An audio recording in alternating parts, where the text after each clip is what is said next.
Emetullah Rabia Gülnuş Valide Sultan or Mahpara Emetullah Rabia Gülnuş Valide Sultan was the favorite consort of Ottoman Sultan Mehmed IV and Valide Sultan to their sons Mustafa II and Ahmed III. She was the last woman to be called Haseki Sultan. Early life. Rabia Gülnuş was born in the town of Rethymno, Crete in 1642. When the island was under Venetian rule, she was originally named Eugenia Voria and she was an ethnic Greek, the daughter of a Greek Orthodox priest. It has been theorized that her distant paternal ancestry lies in the Venetian Vertsisi family. Time as consort. The Ottoman army invaded the island during the Cretan War. She was captured as a very young girl when the Ottomans conquered Rethymno about 1646. She was taken as slave and was sent to Constantinople. She was renamed Mahpara and was given a thoroughly Turkish and Muslim education in the harem department of Topkapi Palace and soon attracted the attention of the Sultan, Mehmet IV. He was famous for his hunting expeditions in the Balkans and used to take his favorite to these expeditions.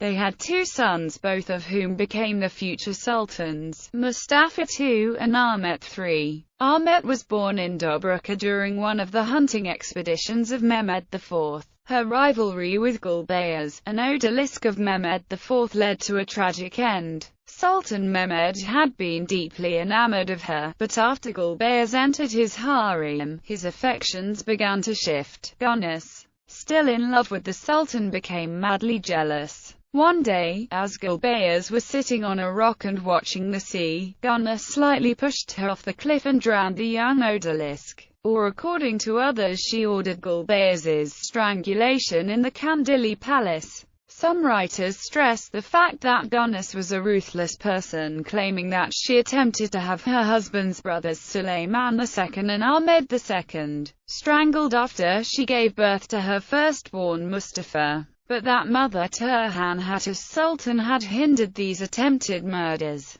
Valide Sultan. She became Valide in 1695 when her older son Mustafa II became the Sultan. She held the position during the reign of two sons. When Mustafa II was dethroned in 1703, the populace blamed Gülnuş for his preference for Edirne over Istanbul as a place of residence and for the general confusion of life in the capital. She did have some political importance. In 1703, she was asked to confirm and approve of the succession of her other son, Ahmed III, to the throne, which she also did. Ahmed III thought it prudent to keep her out of sight until the feeling against her had died down, and, so on her return from Edirne, she went to the old palace for a time. She of course had more freedom of movement and contact than the Kadans. Quite often she accompanied her son. She visited her daughters in their palaces, took part in the wedding of her daughter Fatma Sultan at the side of her son, visited her daughter Hattus Sultan in company of the Sultan. After she had given birth to a daughter, she had Tatana Kethuda who administered him for her. Mustafa kept close contacts with his mother. He honored her demonstratively whenever there was an occasion. He sent her information, asked for her well-being and received many horses as gifts from her. He even prohibited that anybody should stay in a house in Korlu, between Istanbul and Edirne, in which his mother had spent a night.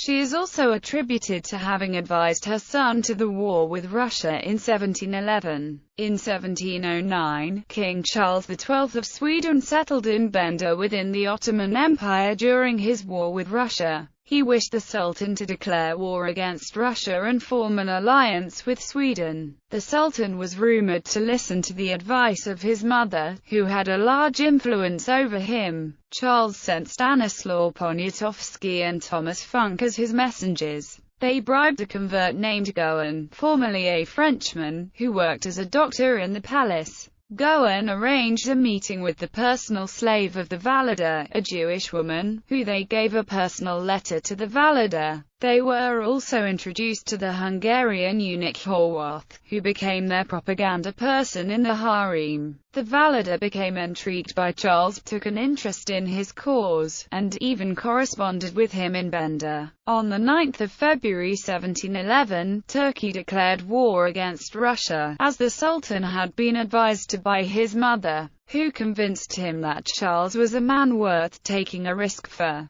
Death. For 20 years, she was the influential Valida Sultan. She died on 1715 in Edirne during the reign of her son Ahmed III, just before the start of the era of prosperity and peace called the Tulip era by the Turkish historians. She is buried at a tomb that is open to sky, that is near the mosque she bequeathed to be built at Üsküdar on the Anatolian side of Istanbul, called the Yeni Valida Mosque.